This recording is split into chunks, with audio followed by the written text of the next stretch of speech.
By contrast, the Americans, when they finally entered the war in December 1941, seemed hesitant, unprepared, their industrial capacity untested in the crucible of total war. German intelligence reports from 1942 and 1943 painted a picture of an army struggling with logistics, plagued by inexperience, commanded by generals who had never faced the blitzkrieg tactics that had shattered every European army foolish enough to stand in the way. But by January 1945, the story had begun to unravel.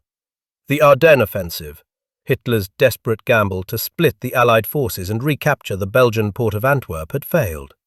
The German army, once the terror of Europe, was now retreating on all fronts, its supply lines shattered, its divisions reduced to hollow shells of their former strength.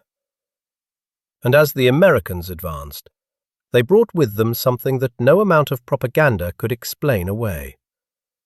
A logistical capacity so vast, so overwhelming, that it redefined what was possible in modern warfare. Among the first to witness this were the German medical personnel who surrendered or were captured in the final months of the war. Most were women, most were young, and most, like Margareta Hoffmann, had spent years working in conditions that would have broken hardened soldiers, conditions defined by scarcity, improvisation, and the grinding realization that the war was lost, but could not be admitted as lost. The German Medical Corps in the winter of 1945 was a shadow of what it had been. Hospitals were bombed-out ruins, supply convoys were strafed by Allied fighters. Morphine was rationed to the point of cruelty, 1 ampule per 10 men, administered only to those whose screams might compromise operational security. Bandages were boiled and reused until they fell apart. Anesthesia was a luxury reserved for amputations, and even then, not always available. The nurses worked 18-hour shifts in unheated field stations, their hands cracked and bleeding from constant washing in freezing water, their bodies gaunt from the same rations as the soldiers, watery turnip soup, black bread that tasted of sawdust, and occasionally, if they were lucky, a sliver of rancid margarine.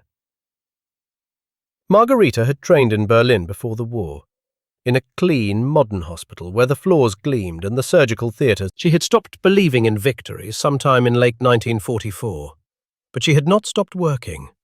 There was no choice. The men needed her. And so she stayed, and worked, and waited for the end. When the Americans overran the German positions on the morning of January 17th, Margareta expected to be shot. This was what the officers had told them. The Americans would not take prisoners. They would not respect the Red Cross. They were vengeful, barbaric, driven by hatred for the German people. She hid in the cellar with 2 other nurses and 6 wounded men, listening to the sound of tanks grinding past, boots crunching in the snow, voices shouting in a language she did not understand. But when the door finally opened, it was not a rifle barrel that appeared first. It was a medic, a young man with a Red Cross on his helmet, who looked at the wounded Germans with something like pity and said, in broken German, "It's okay. It's over. We're here to help." They were taken to an American field hospital 2 kilometers behind the front line. Margareta had seen German field hospitals, canvas tents or abandoned buildings, dimly lit by kerosene lamps, smelling of gangrene and despair. The American facility was something else entirely. It was a cluster of large heated tents with wooden floors and electric lights powered by portable generators. There were surgical theatres equipped with modern instruments, X-ray machines, whole blood for transfusions, penicillin in quantities that seemed impossible. The wounded Germans were treated alongside American casualties, their wounds cleaned and dressed with care, their pain managed with morphine that was not rationed, not hoarded, but simply available. Margareta moved through this place in a daze. She could not reconcile what she was seeing with what she had been told. The Americans were supposed to be disorganized, their logistics a joke, their medical care primitive. But here, in the middle of a war zone, they had built something that looked more like a civilian hospital than a combat station. The nurses, American nurses, worked with calm efficiency, their uniforms clean, their hands steady. They did not look starved. They did not look exhausted. They looked healthy. It was late afternoon when one of the American officers, a captain with a kind face and a Midwestern accent. There were metal trays stacked on tables, and soldiers moving through a line filling their plates from steaming pots. Margarita stood at the entrance, frozen. She did not understand. This was a field kitchen, a temporary installation in a war zone, and yet it looked more like a restaurant than anything she had seen in Germany for years. An American sergeant, noticing her hesitation, waved her forward. "Come on, miss," he said in accented German. "You gotta be hungry." She took a tray. She moved through the line. A cook, a black man, which startled her because she had never seen a black person before, spooned mashed potatoes onto her plate. Another soldier added a thick slice of roast beef, still pink in the center, dripping with juice. There were green beans, buttered and salted. There was white bread, soft and fresh, not the dense, sour stuff she was used to. And at the end of the line, a young corporal with red hair and a grin placed something on her tray that made her stop and stare. It was a slice of pie. Apple pie, golden and flaky, with a lattice crust that had been brushed with sugar. It was still warm. She could see steam rising from the filling. She carried her tray to a table and sat down. For a long moment she simply looked at the food. It did not seem real. It could not be real. And yet it was there, solid and tangible, smelling of cinnamon and butter and something she had almost forgotten. Normalcy. The other German nurses sat around her, equally silent, equally stunned. One of them, a girl named Erica, who was only 19, began to cry quietly, her fork shaking in her hand. Margarita took a bite of the pie. The crust shattered under her teeth, flaky and rich with butter. The apples were soft and sweet, spiced with cinnamon and nutmeg. The flavors so intense after months of flavorless food that she nearly choked. It was the best thing she had ever tasted. It was also the most devastating. There is a moment in every ideological collapse when the believer is forced to confront a truth so undeniable that all the narratives, all the rationalizations, all the carefully constructed stories fall apart. For Margarita, that moment came not on a battlefield, not in a political speech, not in the strong in the foundational capacity to provide, to produce, to sustain its people and its armies with a surplus so vast that even prisoners, even enemy wounded, could be fed with fresh meat and vegetables and dessert. Dessert! In the middle of a war zone in winter. Marguerite had been raised in a Germany that prided itself on efficiency, on discipline, on the triumph of will over material conditions. She had been told that the German soldier was superior because he was harder, leaner, more willing to sacrifice for the cause. But sitting in that tent, eating food that was better than anything she had seen in a civilian restaurant in Berlin before the war, she understood something that shattered the foundation of everything she had believed. The Americans were not winning because they were more disciplined. They were winning because they did not need to be. They had so much food, so much fuel, so much material, that discipline was almost irrelevant. They could afford to be generous. They could afford to waste. And in that abundance, in that casual, almost careless plenty, lay a power that no ideology could match. The field kitchen was the domain of the Quartermaster Corps, one of the unsung miracles of the American war effort. While historians would later focus on the battles, Normandy, the Bulge, the crossing of the Rhine, the real story of the Allied victory in Europe was written in supply depots and logistics chains, in the millions of tons of food and fuel and ammunition that flowed across the Atlantic and into the hands of soldiers who, for the most part, never went hungry. The numbers are staggering. By 1945, the US Army was serving more than 8 million meals per day to troops in the European theater. Each soldier received an average of 4,000 calories daily. twice what the average German soldier was getting by that point in the war. The American menu rotated through dozens of options: roast beef, pork chops, fried chicken, fresh vegetables when available, canned goods when they were not, bread baked fresh in mobile bakeries, butter and jam and cheese, coffee with real cream, and yes, dessert. Apple pie, chocolate cake, donuts fried on site by Red Cross volunteers. This was not accident, it was policy. The US military understood, perhaps better than any other force in history, that morale was a logistical supply line stretched back thousands of miles, from the farms of Iowa and Kansas to the ports of New York and Boston, across the submarine-infested Atlantic, into the depots of England and France, and finally to the front lines, where cooks worked in tents and improvised shelters to turn raw ingredients into hot meals. The German military, by contrast, had never fully embraced this philosophy. German rations were adequate in the early years of the war, but deteriorated rapidly as the Reich's resources were stretched thin.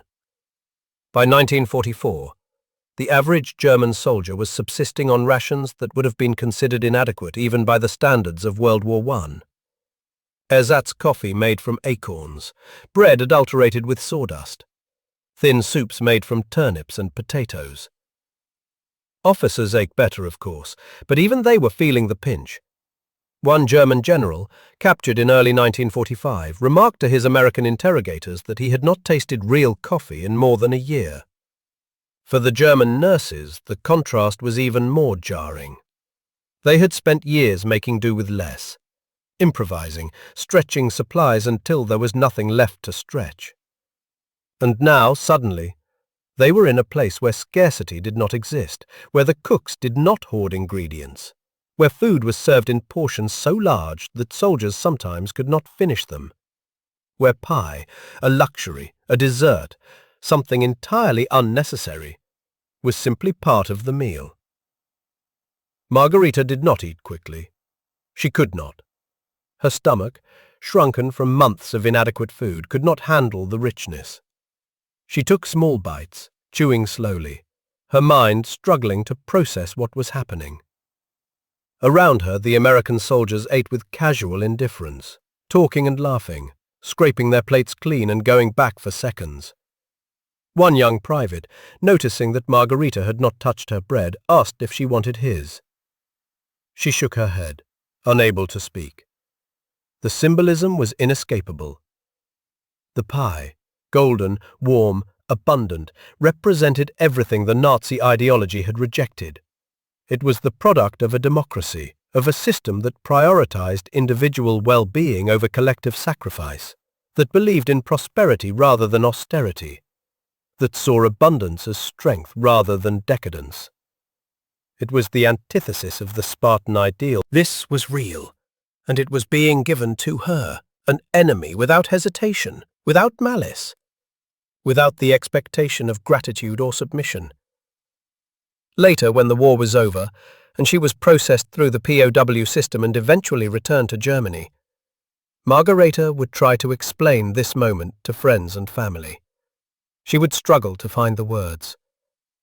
How do you describe the experience of having your entire worldview overturned by a piece of pie? How do you convey the psychological impact of realizing that everything you were told was not just wrong, but backwards? That the enemy was not weak, but overwhelmingly strong. That the ideology you had been taught to revere was not superior, but brittle, fragile, sustained only by ignorance and isolation. She could not. And so, like many others, she stayed silent. But the memory remained, sharp and clear, for the rest of her life.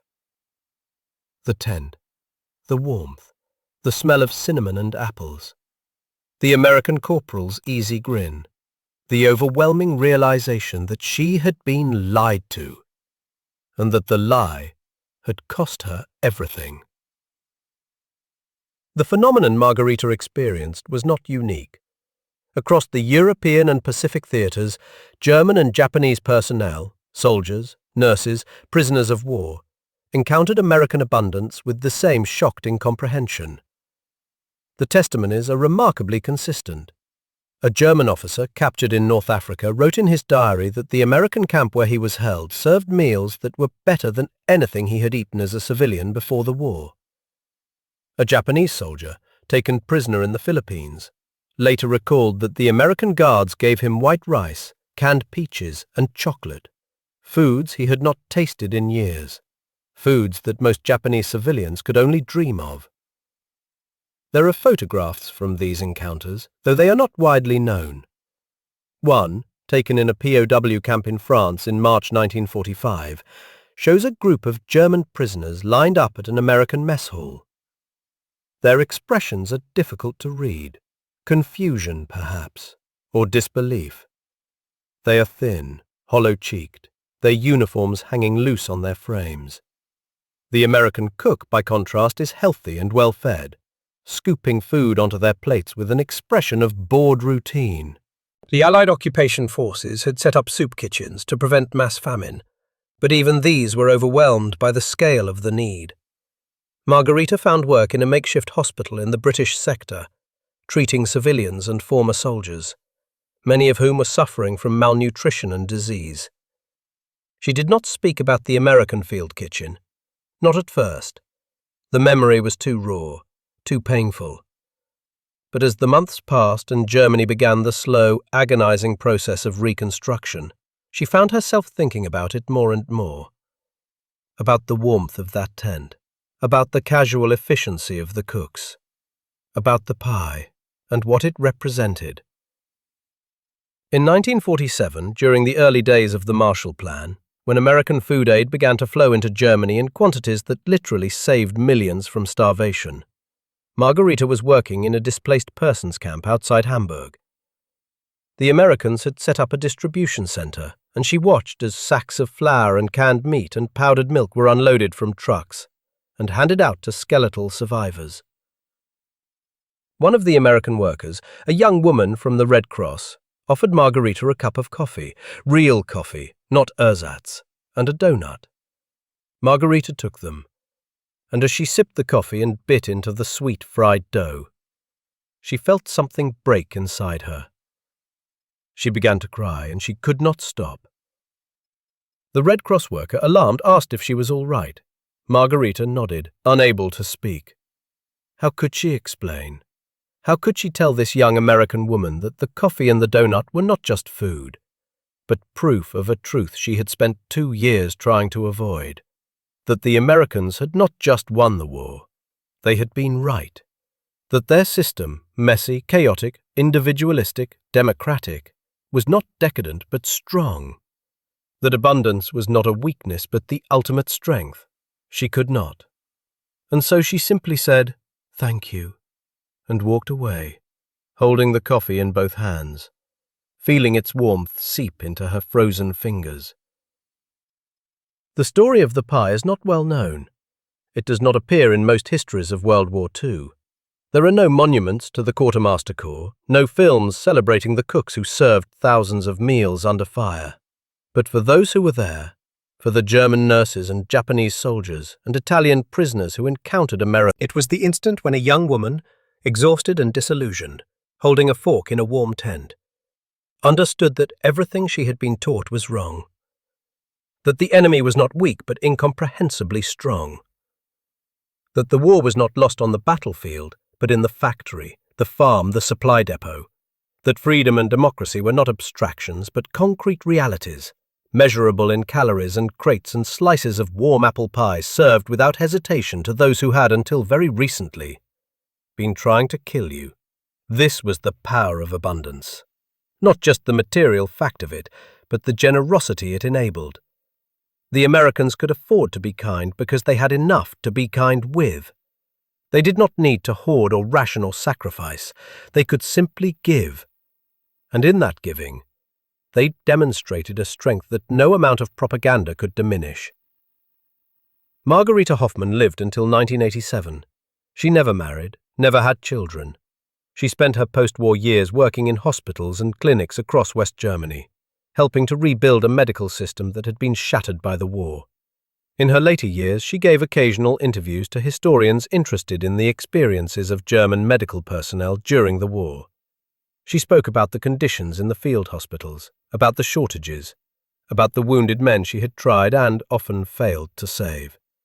But when asked what she remembered most clearly from those years, she always returned to the same moment: the American field kitchen, the warm tent, the smell of cinnamon and apples, the pie that changed everything. "I understood then," she said in one of her final interviews, "that we had not just lost the war, we had lost the argument. Because how do you argue with pie?" It was a simple question, almost naive, but it contained within it a profound truth about power and ideology, and the nature of modern war. The Axis powers had built their systems on the glorification of sacrifice, on the belief that strength came from deprivation, from the willingness to endure hardship in service of a greater cause. But the Americans had proven something else. That true strength came not from scarcity but from abundance. That a society capable of producing enough for everyone, enough food, enough fuel, enough material, was a society that could sustain a war effort of unprecedented scale and still have enough. Not just this battle, not just this campaign, but the ideological war, the war of systems and ideas. It was over, and it had been over for a long time. She had just not known it until that moment. In the end, the story of World War II is often told through battles and generals, through invasions and bombings, and the great strategic decisions that shaped the conflict. But there is another story, quieter and less heroic, told in the experiences of ordinary people caught in the machinery of war. It is a story of hunger and exhaustion, of disillusionment and realization. It is a story of moments when the grand narratives collapse, and individuals are left staring at undeniable truths. For Margarita and thousands like her, that truth came in the form of a slice of pie. Warm, sweet, abundant. A small thing in the grand scheme of war. But small things sometimes are the most powerful, because they cannot be dismissed or explained away. They simply are. And in their being, they reveal the world as it is, not as we wish it to be. They show us that strength is not always loud or violent, that power can be gentle, generous, measured in calories and kindness. That the greatest victories are not won on battlefields, but in the quiet moments when enemies are fed, when prisoners are treated with dignity, when the machinery of war is organized not just to destroy, but to sustain. This is the legacy of the American field kitchen, not glory or heroism, but something more enduring. The simple, profound demonstration that a society capable of producing pie in the middle of a war zone is a society that has already won. Not because of its weapons or its soldiers, but because of what those weapons and soldiers represent, a system that works, that provides, that sustains its people even under the most extreme conditions. Margarita understood this, and in understanding it, she also understood that the world she had known, the Germany of her youth, was gone forever. Not just defeated, but revealed as hollow, its promises empty, its ideology unsustainable. The future belonged to the people who made pie, to the democracies, messy and chaotic, the worst because it forced her to confront a truth she had spent years avoiding. That she had been wrong, that her country had been wrong, that the enemy had been right all along. This is the power of abundance. This is the lesson of the pie, and this is why, decades after the guns fell silent, the memory remains, sharp and clear and undeniable, a small slice of sweetness that changed everything.